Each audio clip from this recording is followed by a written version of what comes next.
Welcome to All About Art. My name is Alexandra, and I'm an art historian, curator, and writer. Within this podcast, topics relating to art history, cultural policy, the art sector, as well as a large range of other art-related topics will be covered. Conducting critical discussions, having entertaining exchanges, or just enjoying some relaxing chats, All About Art is where you'll find it all. Join me in exploring and developing cultural discourse. Welcome to another episode of All About Art. In this episode, I sat down with Cassandra Bowes, a social media content and marketing strategist, cultural influencer, curator, and collector with over a decade of experience in the art world. In 2022, Cassandra launched the Social Art Agency, the first social media agency for the arts and cultural sector. Listen on to hear me ask Cassandra about her background and how it has informed her entrepreneurial endeavor with the Social Art Agency.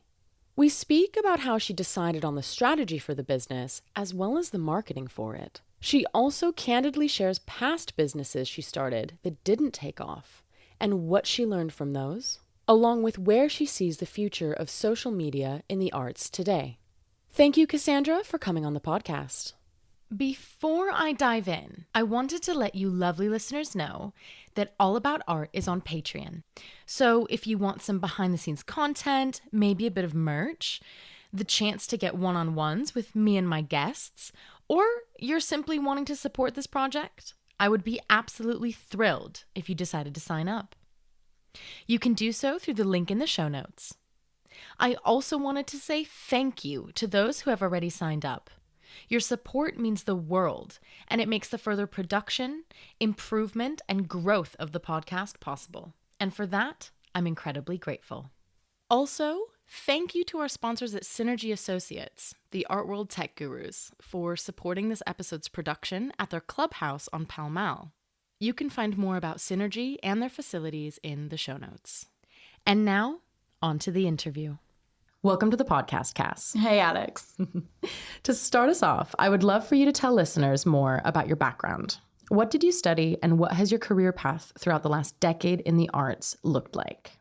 Yeah, absolutely. So I studied art history at UCL, and for most of my career, I've worked in galleries across London. So I started at a 20th century dealership, which dealt in a lot of European mid-century. We're talking Picasso's, Van Gogh, Cézanne. And my most recent gallery role was in sales at Unit London, so the contemporary side. So I have experience in both the primary and secondary markets. And throughout my career in these galleries, I became really interested in how we can use social media and digital marketing strategies to reach audiences of art lovers. So I founded my agency, the Social Art Agency, in 2022, which is the first social media agency for arts and culture organizations. We work with galleries, museums, art fairs, art foundations, and I work with these clients very closely to reach their target audiences. And by the way, when I say audiences, I'm referring to collectors, art lovers, I'm referring to curators, journalists, anyone who has an interest in the arts.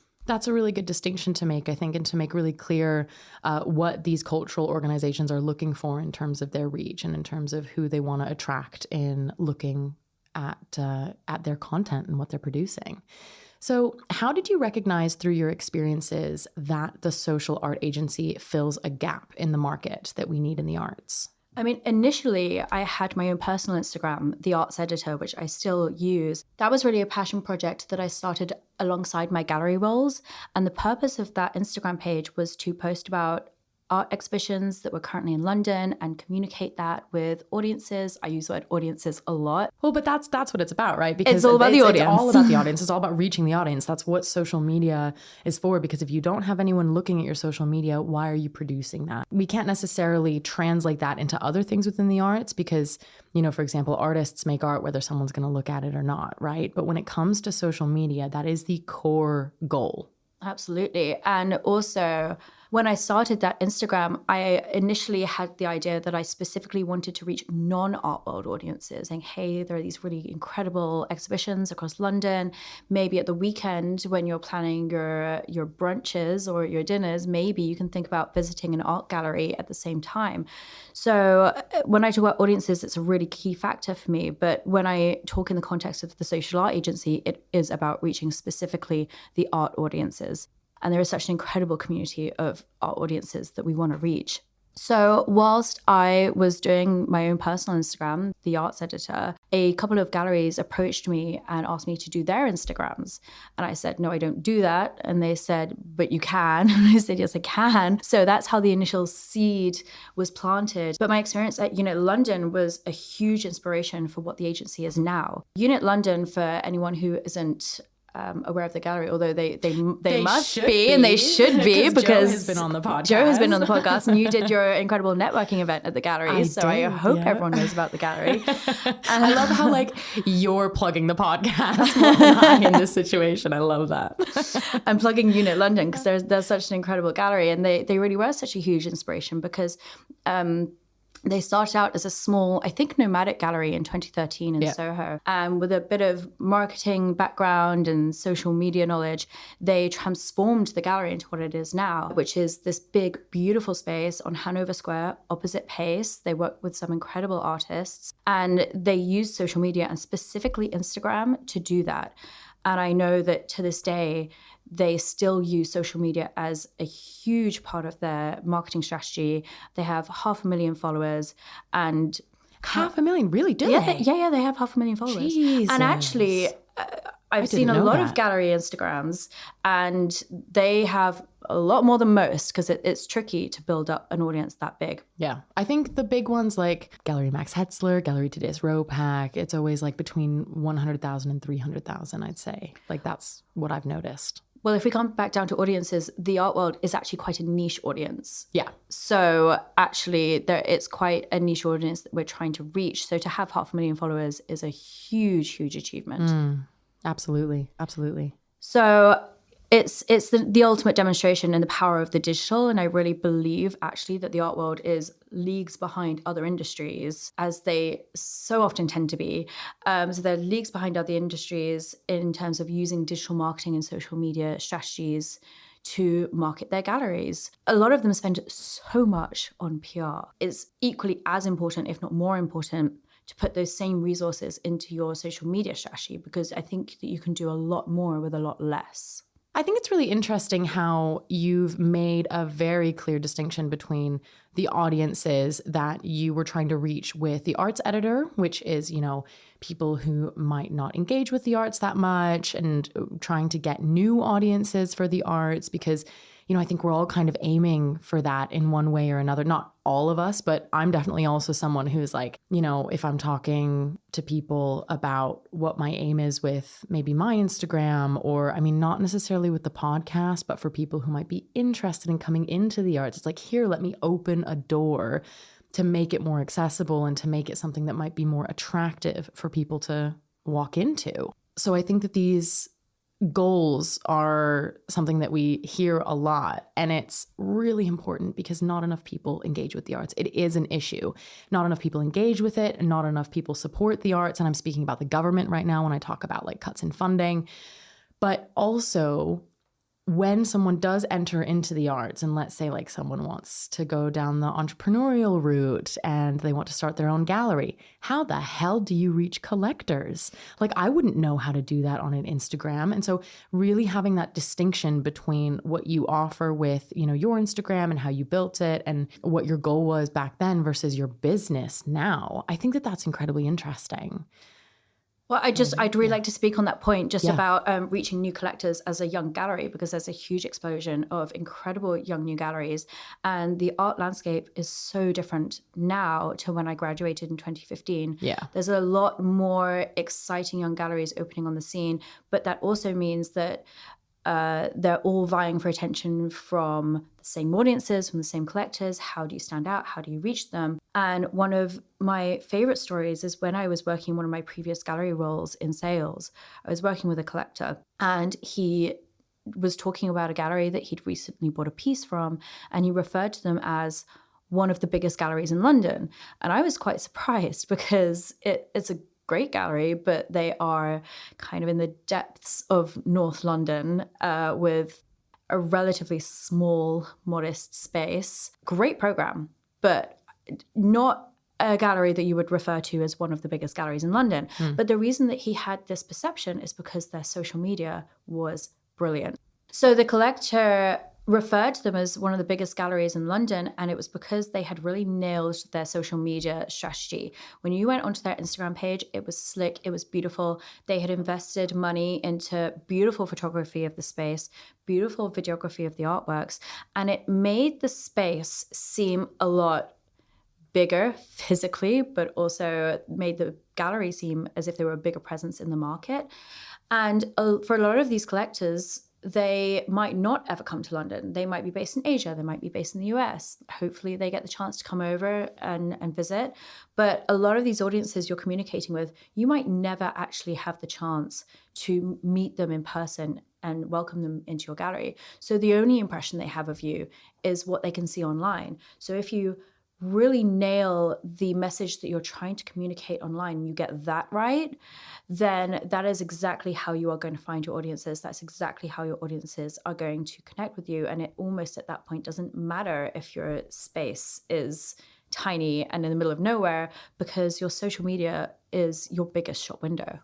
And we're recording this before you launch your digital marketing campaign for the agency. Although you started this business in 2022, I want to know why you've waited for 2 years for the digital launch, and what were you doing prior in order to find clients and get the word out? I find it so interesting. A social art agency that hasn't gone digital with their marketing yet. It's contradictory, right? I know that sounds contradictory. So I spent the past 2 years really refining our processes, refining our techniques, doing a lot of research into exactly what works.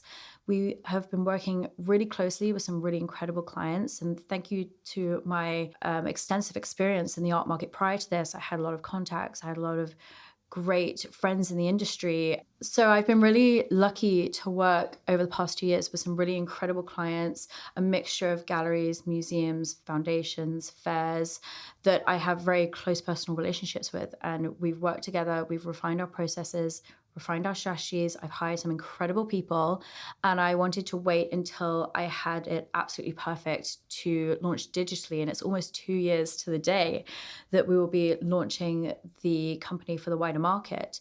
And we will be offering social media management and content production as our signature services. So that includes creating just gorgeous videography, photography. I can't wait to bring it to the wider market. Yeah, I think that that's something that probably everyone has sort of had to navigate or maybe even struggled with. I know that I definitely struggled with this switch when TikTok emerged, during lockdown. I'm personally not on TikTok, or I mean, I am, and I upload the reels that I put on Instagram onto TikTok. So I don't do it right. I definitely don't do it the way that, I don't utilize the app in the way that it could be utilized, right, as a social media platform. But learning how to edit videos, right? We've all become professional videographers and video editors. We all have, to a certain extent. Yeah. I mean, the things that I have learned, I mean, I already did a little bit of audio editing and whatnot, but then having to I downloaded the app CapCut, and then, CapCut's great. It is great. And then it's okay, how do I cut this together? Okay, how do I get the nice audio with the video? And then, the first time I ever did a video, I look back on it and I was like, oh my God, this is horrendous. It takes practice. You've got to do it to get better at it. But then there's always those couple of awkward ones that you put out first that... I've definitely done that. But it's interesting that when I talk about social media, you'll actually hear me talk about Instagram more than you'll hear me talk about TikTok. Yeah. Because when we go back to audiences, most of the art world audience that we are trying to reach are on Instagram still. Instagram is still the biggest social media platform, more than TikTok, although I am a huge TikTok lover. But more importantly, I guess, for my clients, the collectors are all on Instagram. Yeah.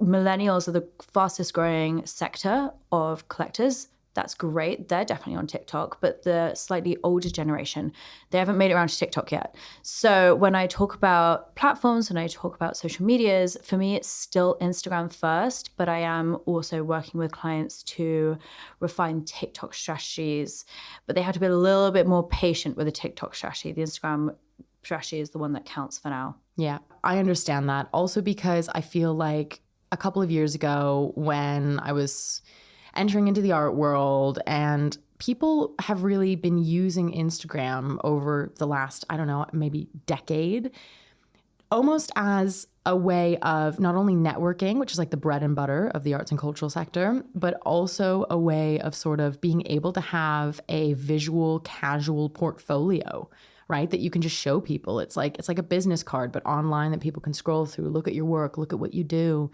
And so when someone adds me on Instagram, for example, they see TEDx speaker, I work at a gallery, I run a podcast, and that's like what they need to know, right? And then they know everything about my career. So it is like a little portfolio that I can say, hey, look, let's connect. It is such a good tool. It's so valuable. And I think you're so right in saying that there are industries that are so much more forward thinking when it comes to that. Like, I think you and I were talking about it personally last week, is that, like, for example, the fashion industry is one that's so much more ahead of the game when it comes to like social media strategies. And so to think about that, let me know if I'm not like correct in saying that like implementing strategies that might be used in the fashion industry or might be used in other creative industries that capitalize on social media strategies a bit more, implementing those in an arts context will bring the arts and cultural sector a lot of value.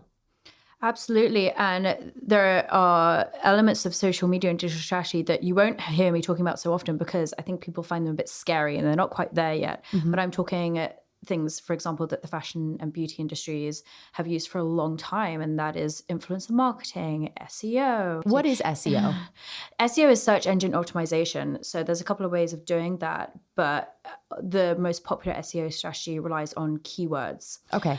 Having said that, Google, we discussed this, is cracking down on keyword SEO strategies. Mm-hmm. So, but that's an important thing to bring up because it just shows you that the digital landscape is changing all the time. And even though there are all of these digital strategies that the art world hasn't quite gotten brave enough to use yet, there are still new techniques coming out all the time.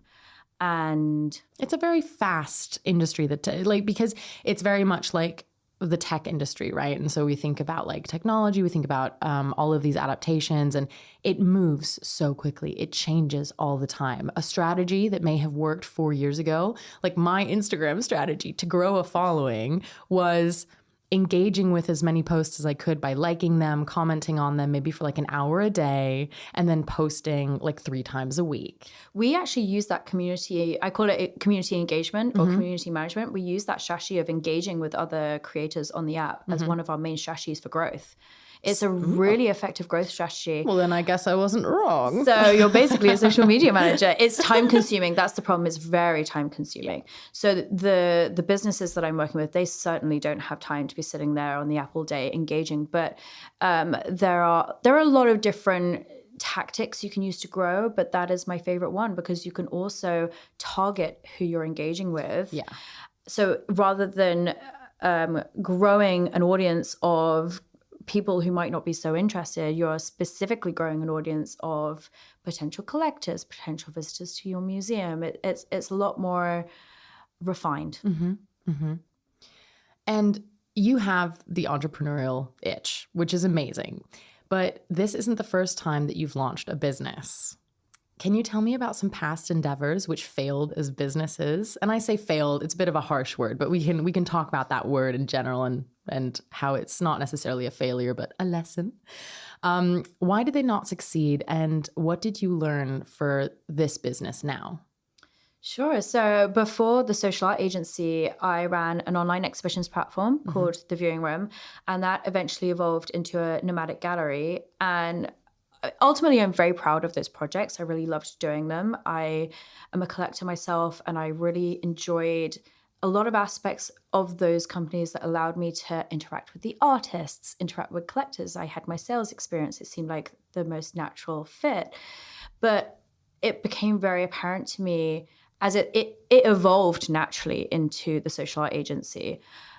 And it became very apparent to me that I had a lot more to offer when it came to the social art agency than I did with the online viewing room or the nomadic art gallery.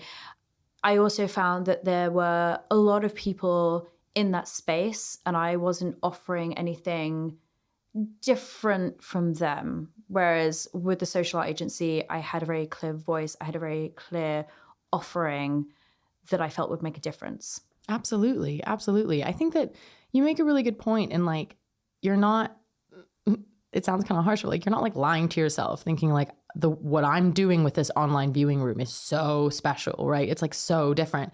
And it's like, no, it's not. I mean, but people who start galleries now, they have very different takes on how they run their galleries. Like the episode we did in January with 5 different emerging gallerists in London. I just listened to that, and that's in the back of my mind as I answer this, because you listen to that podcast and you listen to these incredible gallerists, and they are all bringing something unique and incredible. And I visited all these galleries. I know all of them. I know how special and wonderful they are. And ultimately, I didn't feel like I was bringing something so special and unique, whereas with the social art agency, I know there is a gap in the market. You know, there's a gap in the market. I know that I have a specific crossover of knowledge of art market experience and digital marketing experience that's quite rare to come across. So I am ready to scream and shout about what I've got is so special, in the same way that these gallerists can scream and shout about how incredible what they've got is. And the benefit is I get to work with them every day. Yeah, I think that that's a really valuable approach to be able to have, because at least from my own experience, it's kind of hard to admit when you really want something. Like, I really wanted to be a curator. I really wanted to work in a museum. And now I'm like, that's not who I am. That's not what I can offer either, because my skill set is completely different to that of a curator. Completely different. I am not going to read. I mean, I do read. I'm not saying I don't read, but like, I don't want to do the work that it takes to be a curator, whereas someone who is a curator will want to do the work that it takes and love it, right? And graft for it. And I'm over here grafting for something completely different. I'm over here taking a more educational route, taking a more career support route, something else. And you're here finding what you are good at, your niche, what you will thrive in, and you're taking that and running with it and running a successful business for 2 years now, about to launch your digital marketing campaign, which is so exciting. I think this episode will be coming out kind of right in time for that. It will. And I think, that's a really special thing. And for anyone like listening, I guess, like take a note, take a page out of Cass's book for recognizing what your strengths are and capitalizing on your strengths, right, in your career. Yeah, and finding your place. I mean, I have worked in the art industry for 10 years. It's taken me 10 years to get to where I am now. And everything that I'm doing now has relied on the experience that I've had over those 10 years. So it's about finding your place. How did you pick yourself up after these quote unquote failures? Like, how did you recognize, okay, this needs to go into the bin. We're going to stop this now. How did you say, okay, this is time to stop. I'm not a failure, but this didn't work out. Let me try. Like, how did you navigate that? Because I think I would probably personally beat myself up a little bit. I don't know.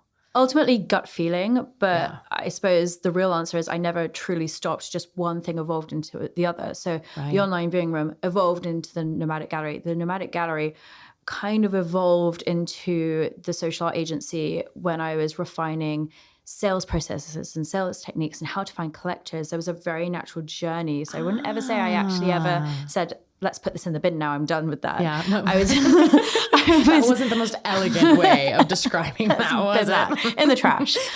I would poubelle. Do you know that guy on Instagram who's like, à la poubelle? Yes. But what does that mean? What does he say? In the trash, in the bin, because la poubelle is the... I quote that on a very regular basis without actually knowing what he's saying. Yeah, because I'm on TikTok too much. It's à la poubelle. It's like if he wears loafers with the little socks, à la poubelle. À la poubelle. Yeah. My old businesses, à la poubelle. Yeah. Okay, so not à la poubelle, but instead it has morphed and developed. That is so interesting. So when you've tried things out and you've taken the plunge to, go the entrepreneurial route and figure out how to navigate the sector in one way or another, it has indeed given you that experience and given you that insight into how people do things, how you would do things, what you would have needed. And that's how the social art agency has kind of come Exactly, to be. because if you think about it, the main type of client that I work with through the social art agency is commercial galleries. Yeah. And that is because I have some very specific strategies that relate to reaching collectors. And that's ultimately what galleries are trying to do. It's great. They put on beautiful shows for art lovers, but their bread and butter is going to be reaching collectors. But I don't know if I would have been in such a great place to help them had I not had my own personal experience basically running a gallery and being on that side of things. So I can completely understand how a gallery operates and how they think and exactly what they're trying to do. So having that very practical hands-on experience has informed the next thing. And on top of that, you offer other resources such as social media workshops, often aimed at artists who you believe can really benefit from the technological advancements that we have at our fingertips today. Could you share a piece of advice to artists or cultural workers wanting to build their social media? And, maybe also tell listeners where they can find your workshops should they want to take part? Because I didn't know you did them until you told me that you did them. Very secret. Sorry, maybe I'm blowing the secret. Like, I don't do workshops. What do you mean? What workshops? But it's interesting because you'll notice that when I talk about the kind of clients that I work with, you won't hear me talking about artists. And I think that artists ultimately are the ones who could benefit the most from what I'm doing. But the artists that could benefit the most don't have the means or the funding to be able to afford me as their social media manager. So I'm really passionate about giving artists the tools to be their own social media managers. So I want to talk a little bit about a experience that I have had working in sales. And this is not a one-off experience. I've experienced this many times, but this one particular one sticks in my mind. Galleries are always on the lookout for new artists, and they use Instagram as a resource to do that. So if you as an artist can get the attention of a director or a curator using Instagram, just that one moment can change the trajectory of your entire career. There was one artist, really brilliant artist, who I'm a huge fan of. And the director of this gallery came across her page on Instagram when she was totally unknown. She was working out of her bedroom. She couldn't afford a studio. Because she was working out of her bedroom, she was working on a very small scale. But he saw her Instagram, loved the work. They offered her a solo exhibition, gave her an advance on that solo exhibition. And with that advance, she was able to afford a studio, good artist materials, and she produced this incredible body of work with huge paintings. I think she got really excited that for the first time ever she could make such huge works. And it was such a hit that she is now acquired by institutions, and there's a huge waiting list for her work. So that one moment in time where the right person discovered her Instagram was communicating perfectly exactly who she was and the art she was not only making, but trying to make. And that changed her life forever. So it's so important that for artists, on top of being an artist and their own accountant and their own manager and everything else, it is very important that they take their social media seriously because it can have such huge benefits. So if you really nail your social media strategy, it can be absolutely life-changing. And my advice would be to treat your Instagram like a portfolio. I think you mentioned the word portfolio earlier, and that is specifically for artists. You mentioned cultural practitioners. It's like your CV. So you've got to really put your best foot forward and treat it very seriously. Post good quality content, be active, comment on other people's posts, engage with them, message them, almost network online in the same way that you would network in person. And it's a little bit less scary even. So yeah, I think yesterday we're coming off the back of the All About Art Careers Conference that we put on yesterday. So we had a panel talk, and during that panel talk, someone said that social media is actually really useful for people who may actually not be very extroverted. They feel more comfortable conversing online, and it's actually an incredible tool. Whereas if there was only ever the possibility to meet new people and to network with new people via gallery openings and things like that, that puts so much pressure on people who don't naturally just go up and say, "Hi, I'm Alexandra. I blah, blah, blah, blah, blah," right? Because it is daunting, even for an extrovert. And I'm incredibly extroverted, okay? I will yap anyone's ear off, but it still is daunting, right? And so for people who might be more introverted and who might find it intimidating to go up to people and to introduce, sending a message is so much, more straightforward in many ways. And like, how many people have I met who've messaged me or who I've messaged, and we've now formed really good friendships, right? Absolutely. And same for me. This one is for the introverts for sure. And I think it's important to note that when it comes to social media, it isn't just about putting content out there. It's about creating a community on there. You don't just put your content out there and then leave the app. You got to put out your content, and then you've got to communicate, engage, create an audience. Have like conversations, right? Have conversations. Yeah. And the most effective social media strategies are then when you can have other people having conversations on your page. You want a really active, buzzing page. So I do often do workshops. I don't do them as regularly as I can't tell you when the next one is. So it's probably better just to follow me on social media. So you post them on social media? I post them on social media, and I'll post when the next one is. So you can follow me there to find out when the next one is. But also, if you catch me at a party, my favorite party trick is to roast people's Instagrams on the spot. But it's funny because I did an Instagram roast at a party once with this artist too. I love him. He's so much fun. And then I met him again the next time, same person's house, same party, but just like a year later. Well, it wasn't that much later. It was maybe like a couple of months later. Yeah. And he came up to me and he said, "Thank you so much for the tips that you gave me for glasses of wine in, because I took your advice and it's made such a huge difference." Yeah. Cass, that concludes my questions that relate to the social art agency and your career. And I want to end the podcast on a fun question that I ask all of my guests. If you could pick one artist from art history to have dinner with, who would it be and why? I love listening to other people's answers about this, but I have an annoying answer for you because I cannot choose. Not only can I not choose because there are too many, but I'm not sure if I want to meet them. Oh yeah, never meet your heroes, right? I think I'd be disappointed. But I'll tell you who I do want to have dinner with, and that is Peggy Guggenheim.